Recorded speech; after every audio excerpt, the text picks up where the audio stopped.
Grade 12 Physics Chapter 2 Section 1 က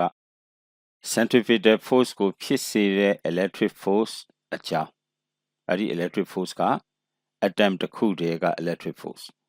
The Coulomb attracted force between the nucleus and the electron Nucleus ထဲမှာ positive charge ရှိတယ် electron မှာ negative charge ရှိတယ်ဒါကြောင့်မို့လို့သူတို့အပြန်အလှန်ဆွဲအားရှိတယ်Nucleus ကလည်း electron ကိုဆွဲတယ် electron ကလည်း nucleus ကိုပြန်ဆွဲတယ်အဲ့ဒီ electron ကို nucleus ကဆွဲနေတဲ့လျှက်စစ်အားက X လောက်ဆောင်တယ် as the required centrifugal force လိုအပ်နေတဲ့ centrifugal force အဖြစ်နဲ့လောက်ဆောင်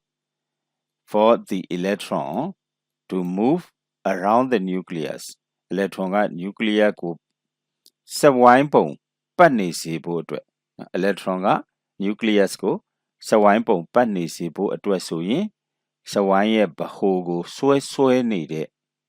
အားလိုတယ်ဘာလို့လဲ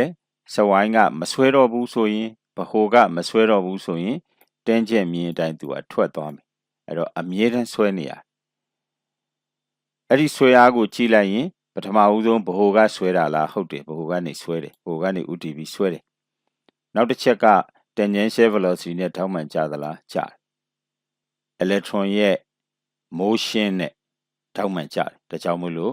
ဒီ electrical force ကိုတော့ centrifugal force ဖြစ်စေတယ်လို့ပြောတယ် electrical force တိုင်းက centrifugal force မဖြစ်ဘူးတကယ်လို့တခြား electron တစ်လုံးရှိတယ်ဆိုရင်အဲ့ဒီ electron နဲ့နောက် electron နဲ့တွန်းနေမယ်အဲ့ဒါကြီးက centrifugal force မဟုတ်ပါဘူး